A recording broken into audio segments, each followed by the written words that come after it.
Hello students, I hope you all are doing great. Well, as you know that I'm taking online classes. अब online classes start हो गई हैं और उसके अंदर हम ग्रामर कर रहे हैं. जल्दी से जल्दी हम लिटरेचर भी करेंगे और उसमें वोकेबलरी वगैरह डिक्टेशन भी हो रही है, ग्रामर के टॉपिक्स भी हो रहे हैं रोज़. जो स्टूडेंट्स लाइव क्लासेस अटेंड करते हैं बहुत अच्छी बात है, they should attend, but in case you miss live classes, so I just try and make videos also time by time, like in a week one video. उसकी duration मैं थोड़ी ज़्यादा कर लूँगी, बट जो भी लिटरेचर का टॉपिक होगा, जो भी मैंने लाइव क्लास में कवर करने की कोशिश करूँगी, वर्ड्स तो वोकेबलरी के नहीं कवर कर पाऊँगी मैं, और ग्रामर का टॉपिक जो भी मैं पढ़ाऊँगी उसको, और जो भी ग्रामर का टॉपिक जो भी मैं बच्चों के साथ डिस्कस करूँगी वो, और साथ में जो लिटरेचर का होगा टॉपिक वो भी मैं कोशिश करूँगी कि मतलब कवर कर दूँ अपनी वीडियो में और उसको अपलोड कर दूँ आपके लिए. ओके, बट आई होप कि you should attend online classes. और स्टूडेंट्स, मेन मकसद तो मेरा यही है that you should speak like native speakers. Fluency, listening, speaking, reading, writing skills पूरे नेटिव स्पीकर्स की तरह होने चाहिए जिनकी मदर टंग इंग्लिश है. मार्क्स एक साइड है, नॉलेज एक साइड है, फ्लुएंसी होना बहुत ज़रूरी है. So you should have that. Otherwise ज़्यादा नहीं, फिर सक्सेसफुल नहीं आपको रियल टर्म्स में मैं कह सकती हूँ अगर आप मुझसे पूछे तो. आज की जो मेरी वीडियो है इसमें पूरा राइटिंग सेक्शन कवर करूँगी, पूरा राइटिंग सेक्शन. इसमें पैराग्राफ्स, लेटर राइटिंग, मैं आपको सबका सब एक्सप्लेन करूँगी जल्दी से जल्दी. ठीक है, देखो सबसे पहले पैराग्राफ क्या होता है. पैराग्राफ होता है कि सेंटेंसेस को ग्रुप में इकट्ठा करके लिखना और वो एक ही टॉपिक के बारे में बात कर रहे हो. ठीक है, और पैराग्राफ लिखने के लिए सबसे पहले 3-4 चीज़ें इंपॉर्टेंट है. यूनिटी, इसका मतलब है कि मतलब ये एक ही टॉपिक चलना चाहिए, नहीं कि आप अगर पैराग्राफ लिख रहे हो तो एक आप टॉपिक से भटक गए हो. नहीं, यूनिटी का मतलब है कि जो भी आइडिया है आप उसको कंटिन्यू कर रहे हो, कैरी ऑन कर रहे हो और उसी आइडिया पे आप स्टिक हो, आप चेंज नहीं हो रहे हो. ठीक है, और उसके बाद ऑर्डर का मतलब है जो पहली बात है वो पहले ही रहेगी. यानी कि अगर आप किसी डिजीज़ के बारे में लिख रहे हो तो कॉजेज़ पहले आएंगे, इफेक्ट्स बाद में आएंगे. ये नहीं इफेक्ट्स पहले आ गए कॉजेज़ बाद में आए, नहीं. आपको जो सीक्वेंसिंग है उसको मेंटेन करना है, ऑर्डर को मेंटेन करना है. उसके बाद वैरायटी होनी चाहिए. इसका मतलब ये है कि मतलब डिफरेंट लेंथ के होने चाहिए ऑब्वियसली, और पैराग्राफिंग बहुत होनी ज़रूरी है. और उसके बाद सबसे पहली बात तो ये है कि पैराग्राफ कंस्ट्रक्शन होना चाहिए. मतलब डिफरेंट, मतलब ये नहीं कि एक ही टॉपिक, एक ही आइडिया आपका रिपीट होता जा रहा है, वो भी बिल्कुल नहीं. मोनोटनी बिल्कुल भी नहीं होनी चाहिए. यूनिटी होनी चाहिए. एक जो सेंटेंस, टॉपिकल सेंटेंस का मतलब होता है जो हेडिंग होती है पैराग्राफ की वो अच्छी होनी चाहिए. गुड पैराग्राफ लिखने के ये टिप्स हैं. सबसे पहले यूनिटी होनी चाहिए, गुड टॉपिकल सेंटेंस होना चाहिए, और थॉट्स लॉजिकल होने चाहिए. नहीं कि पहले कोई और बात आ गई, दूसरी कहीं और आ गई, तीसरी तो आई नहीं, फर्स्ट सेकंड थर्ड, ऐसे आपने सीक्वेंस को मेंटेन करना है. प्लीज़ मेंटेन करिएगा, गलत कर दोगे तो फिर गलत हो जाएगा, गड़बड़ हो जाएगी. वैरायटी होनी चाहिए, और एंड में कंक्लूजन जो है, एक फाइनल सेंटेंस जो पूरे तरीके से आप सम अप करो. ये नहीं आप भटके हुए हो, आपको पता ही नहीं कि आपने क्या लिख दिया. फाइनल सेंटेंस बहुत इंपॉर्टेंट होता है. फर्स्ट सेंटेंस और लास्ट सेंटेंस पैराग्राफ का बहुत इंपॉर्टेंट होता है, तो इसका आपको ख्याल रखना है. तो ये तो था स्टूडेंट्स हमारा पैराग्राफ राइटिंग का. उसका स्टोरी कैसे लिखते हैं, स्टोरी राइटिंग है मेरा दूसरा टॉपिक. स्टोरी राइटिंग में है कि सबसे पहले तो जब आपको स्टोरी लिखनी है तो आपको उसका प्लॉट जो है अच्छे से पता होना चाहिए, और आउटलाइन आपको दी जाती है. आपको उस आउटलाइन को जो है एक तरीके से एक्सटेंड करना है. देखो सबसे पहले तो आपको क्लियर आइडिया होना चाहिए प्लॉट के बारे में, स्टोरी के क्या है, और उसके बाद आउटलाइन को देखो कि क्या आपको आउटलाइन में पॉइंट्स दे रखे हैं. उसके बाद उन पॉइंट्स को कनेक्ट करो, और उसके बाद कंक्लूजन स्टोरी में बहुत इंपॉर्टेंट है. और साथ में आपको हेडिंग भी स्टोरी की ज़रूर देनी है, और साथ में आपकी जो कॉम्पोजिशन है, जो भी आप लिख रहे हो ग्रामेटिकली वो बिल्कुल करेक्ट होनी चाहिए. ठीक है, और रिवाइज आपको ज़रूर करना है. जो भी आप लिखते हो आपको उसको रिवाइज ज़रूर करना है. तो ये तो था हमारा स्टोरी राइटिंग के टिप्स. ठीक है, मैंने 2 टॉपिक्स अभी आपके कवर कर दिए हैं स्टूडेंट्स. अब हम आते हैं लेटर राइटिंग पे. देखो लेटर्स बहुत ज़रूरी होते हैं, लेटर्स लिखने बहुत ज़्यादा ज़रूरी होते हैं. लेटर्स सबसे पहले एक तो होते फॉर्मल, जो उन लोगों को आप लिखते हो जो हाई पोजिशंस पे होते हैं, और एक होते इनफॉर्मल जो आप फ्रेंड्स को लिखते हो, रिलेटिव्स को लिखते हो. ठीक है, तो सबसे पहले तो मैं आपको बता दूं कि फॉर्मल लेटर जो है आपका, उसकी उसका जो एक तरीके से पूरा फॉर्मेट है वो आप प्लीज़ ध्यान से कर लो. ठीक है, देखो फॉर्मल लेटर में सबसे पहले तो जो लिखने वाला होता है उसका एड्रेस आता है, यानी कि राइटर जो सेंडर है, भेज रहा है, सेंडर भी कहते हैं, राइटर भी उसको कहते हैं, उसका एड्रेस आता है. फिर 1 लाइन छोड़ के डेट आती है। अब डेट 16 जनवरी है आप मान लीजिए, तो 16 लिखोगे, THSTND प्लीज मत लिखिएगा, जनवरी का J कैपिटल, उसके बाद जो है आगे कॉमा वगैरह मत लगाइएगा, ईयर लिखना है आपको, ठीक है। उसके बाद 1 लाइन छोड़ के आप लिखोगे जो रिसीवर है जिसको आप भेज रहे हो, ठीक है, उसका एड्रेस आप लिखोगे, जैसे द एडिटर हिंदुस्तान टाइम्स जो भी है, ठीक है, द एडिटर हिंदुस्तान टाइम्स जो भी आपका है। उसके बाद आप लिखोगे सब्जेक्ट क्या है, letter regarding disposal of waste, जैसे आप एडिटर को लिख रहे हो, ठीक है, तो सब्जेक्ट लिखोगे। उसके बाद 1 लाइन छोड़ोगे, फिर सैल्यूटेशन आता है, ग्रीटिंग आती है, हम उसको कहते हैं रिस्पेक्टेड सर। उसके बाद लेटर जो है, फिर लेटर में आप पूरे का पूरा लिखोगे कि मतलब जो आप कहना चाहते हो। लेटर को भी आप डिवाइड कर सकते हो 2 भागों के अंदर, उसके अंदर आप पूरे का पूरा लिखोगे कि आप किस चीज़ को बोलना चाहते हो, अपने पॉइंट को एम्फसाइज करोगे आप अच्छे से।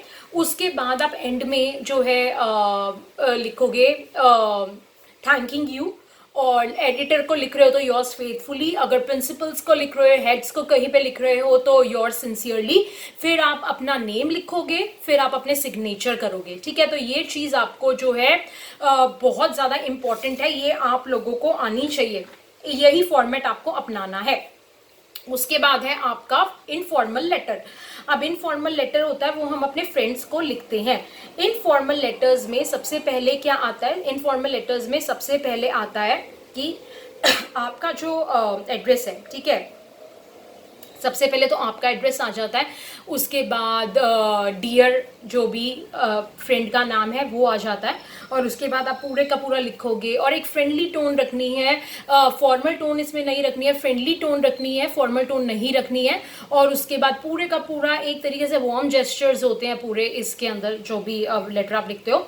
और एंड में आपको लिखना है योर्स लविंगली, ठीक है, योर्स लविंगली हमेशा लिखते हैं, योर्स लविंगली, फिर आपने अपना नेम लिखना है। तो ये तो हमारा हो गया इनफॉर्मल लेटर। आपको इस चीज़ की नॉलेज होनी बहुत ज़्यादा ज़रूरी है, ठीक है। अब उसके बाद हम नेक्स्ट आते हैं जो आपके इम्पॉर्टेंट टॉपिक्स हैं। लेटर हमने कवर कर लिया। अब कॉम्प्रीहेंशन का मैंने आपको बताया, देखिए मैंने वीडियो बनाई है, उसमें रीडिंग सेक्शन का मैंने डाला है कि स्किमिंग स्कैनिंग 2 टेक्निक्स होती हैं, इससे आप कर सकते हो। और आपको कॉम्प्रीहेंशन कैसे एक्चुअली अटेम्प्ट करना है वो भी मैंने उसके अंदर डाल दिया है कि आपको एक्चुअली कॉम्प्रीहेंशन को अटेम्प्ट करना कैसे है। उसके बाद एक चीज़ है प्रेसी राइटिंग, इसको हम कहते हैं समरी लिखो आप किसी चीज़ की। तो समरी आप कैसे लिख सकते हो, आपको लिखनी है समरी, मतलब जो भी इतना बड़ा अगर पैराग्राफ है तो उसमें जितनी भी बातें आई हैं आपको कम शब्दों में उनको लिखना है।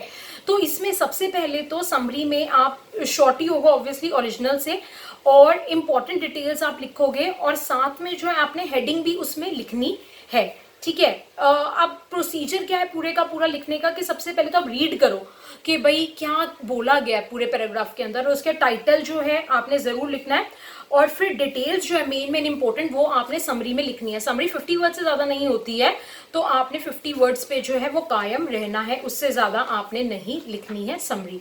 तो ये थोड़े थोड़े छोटे छोटे टिप्स हैं जो मैं आपको बता रही हूँ, ठीक है। और बाकी जो मैं वीडियोज़ अपलोड करूँगी तो लिटरेचर सेक्शन कोशिश करूँगी कि जो भी लाइव क्लासेस में मैंने पढ़ाया उसको शॉर्ट फॉर्म में कर दूँ, क्योंकि लॉन्ग फॉर्म में तो नहीं हो पाएगा, तो उसको शॉर्ट फॉर्म में आपको समझा दिया। और ग्रामर के हम जो टॉपिक्स करेंगे उसको भी, बाकी वोकैबुलरी तो मैं नहीं उसमें इंक्लूड कर पाऊंगी, और स्पेलिंग वगैरह भी नहीं इम्प्रूव कर पाऊंगी मैं उसके अंदर, ठीक है। अब जो है हमारा एस्से, हाँ एस्से बहुत इंपॉर्टेंट है। एस्से जो है बेसिकली एक सब्जेक्ट पे लिखना होता है हम लोगों को ऐसे, ठीक है, कोई भी गिवन सब्जेक्ट होता है उस पर हमको ऐसे लिखना होता है। एक अच्छे ऐसे की क्वालिटीज़ क्या है, सबसे पहले तो एक अच्छे ऐसे में यूनिटी होनी चाहिए, मतलब ये नहीं भटकाव नहीं होना चाहिए, जो एक टॉपिक आपको दिया गया आपने उस पर ही लिखना है, उसके बाद ऑर्डर होना चाहिए। ये नहीं वही जो मैंने आपको डिजीज़ का कि भाई कॉजेज पहले आते हैं इफेक्ट्स बाद में आते हैं, ये नहीं इफेक्ट्स पहले लिख दो कॉजेज बाद में, वो चीज़ मत करिएगा। ऑर्डर को सीक्वेंस को फॉलो करना बहुत ज़रूरी है। उसके बाद ज़्यादा लॉन्ग नहीं होने चाहिए, ठीक है, इतने लॉन्ग नहीं होते, तो जितने वर्ड लिमिट आपको बोल रहा है उतनी। और स्टाइल होता है, जैसे कि अगर फ्रेंडली लेटर्स आप लिख रहे हो तो आपको भी पता है कि थोड़ा इजी आपने स्टाइल लिखना है, और अगर थोड़े से फॉर्मल आप एसेस लिख रहे हो तो उसके अंदर फॉर्मल स्टाइल आपने लिखना है। अच्छा, एसेस कितने तरीके के होते हैं, एक तो रिफ्लेक्टिव एसे होता है जिसके अंदर मतलब एक थॉट होता है, कोई सब्जेक्ट होता है जिसके ऊपर आपके विचारों को बोला जाता है कि आप लिखो। एक होता है नैरेटिव एसे, इसमें ना किसी चीज आपने इवेंट को नरेट करना होता है, किसी इवेंट को आपने नरेट करना होता है। एक होता है डिस्क्रिप्टिव, जिसमें आपको किसी चीज को एक्सप्लेन करना होता है, ठीक है, डिस्क्रिप्शन होता है, किसी भी चीज का आ सकता है। फिर होता है एक्सपोजिटरी एसेस, उसमें क्या होता है कि एक्सप्लेनेशन होती है, किसी सब्जेक्ट की आपको एक्सप्लेनेशन लिखनी होती है। और फिफ्थ होता है इमेजिनेटिव एसे। इमेजिनेटिव एसे में क्या होता है कि मतलब कोई भी कोई भी एक्सपीरियंस है आपका, ऐसे कोई भी सब्जेक्ट पे जो आप एक्सपीरियंस है, फीलिंग है, तो वो आपको जो है पूरा बयां करना है, ठीक है। अब ऐसे राइटिंग को लिखने के लिए देखिए, सबसे पहले तो आपको टॉपिक आना चाहिए दिमाग में, उसको थोड़ा सा आप बनाओ, दिमाग में रखो कि क्या क्या करना है, हेडिंग होनी चाहिए, और फिर टॉपिक के हिसाब से उन चीज़ों को आपने डिफ्रेंशिएट करना है, ऑर्डर में लिखना है, ये सब आपको जो है करना आना चाहिए। सो स्टूडेंट्स, ये तो था हमारा एस्से का, और बाकी हम और टॉपिक्स देख लेते हैं क्योंकि राइटिंग सेक्शन जो है कवर करना है। अच्छा, ऑटोबायोग्राफी क्या होती है स्टूडेंट्स? ऑटोबायोग्राफी होती है जो कोई दूसरा हमारे लिए लिखता है। बायोग्राफी जो होती है, बायोग्राफी होती है जो कोई और लिखता है। ऑटोबायोग्राफी होती है जो हम खुद लिखते हैं अपनी। ऑटो का मतलब खुद, सो ऑटोबायोग्राफी होती है जो हम खुद लिखते हैं। ऑटो का मतलब होता है खुद, और बायोग्राफी का मतलब होता है जो कोई दूसरा हमारे लिए लिखता है, ठीक है। तो वो भी आप तभी लिख सकते हो जब आपको उसके बारे में नॉलेज हो। उसके बाद डायलॉग्स होते हैं। डायलॉग्स को लिखने के लिए तो ये है कि सबसे पहले आपके ग्रामेटिकल स्किल्स अच्छे होने चाहिए, और केयरफुली आप थिंक करो कि जो भी आपको सब्जेक्ट दिया गया और उसके लॉजिकली उसको अरेंज करो, और इमेजिनेशन की बहुत ज़रूरत होती है, क्या हो सकता है, और कंप्लीट जो है वो डायलॉग्स आपके होने चाहिए। तो ये पूरे का पूरा था डायलॉग राइटिंग का। मैंने स्टूडेंट्स इसी एक वीडियो में ट्राई किया है कि मैं पूरे का पूरा जो है आपका कर दूँ, ठीक है, पूरे का पूरा। सो अभी तो मेरे ख्याल से कि ये तो टॉपिक्स हो गए हैं हमारे पूरे आपके राइटिंग के, ठीक है। पैराफ्रेजिंग वही होता है कि शॉर्ट में कर देना, शॉर्ट में कर देना, मतलब जो भी कोई अगर पैसेज है तो उसको शॉर्ट में कर देना। तो वो भी आपको बस यही है कि भाई जिस्ट समझ लो कि भाई क्या कहना चाह रहा है, वो छोटा सा ही लिखना होता है। तो उसके अंदर हेडिंग वगैरह तो नहीं आती है, हेडिंग आती है, बट उसके अंदर ये आपको ना पूरा निकालना पड़ता है कि मतलब वो मेन पॉइंट क्या है, और उसको फिर आपको लिखना पड़ता है, ठीक है स्टूडेंट्स। तो ये तो था आपका जो पूरे का पूरा एक तरीके से राइटिंग सेक्शन का। तो राइटिंग सेक्शन मैंने इसमें कवर कर दिया है, और पहले वाली वीडियो में रीडिंग सेक्शन कवर कर दिया। अभी मैं जो और वीडियोस लेकर आऊँगी इसमें 2 इंपॉर्टेंट टॉपिक्स हैं ग्रामर के, वो फटाफट कवर कर दूँगी। और स्टूडेंट्स, इसके बाद जो एक फिगर्स ऑफ स्पीच होती हैं उसकी भी मेरे को वीडियो एक बनानी है, तो वो भी मैं आपके लिए अपलोड कर दूँगी। और साथ में जो भी हमारा लिटरेचर सेक्शन का कोर्स होगा उसकी भी साथ साथ वीडियोज़, और ग्रामर की भी साथ साथ वीडियोज़, जो भी लाइव क्लास में डिस्कस होता है वो मैं अपलोड आपके लिए करती रहूँगी। So please students pay attention, videos आप वॉच करते रहिए। कोई भी आपके फीडबैक हो, चैट आप मुझसे कर सकते हैं, मुझे फीडबैक आप भेज सकते हैं। Your feedbacks are always welcome. So okay, till then, meet you in another video. Tab tak take care and bye everybody.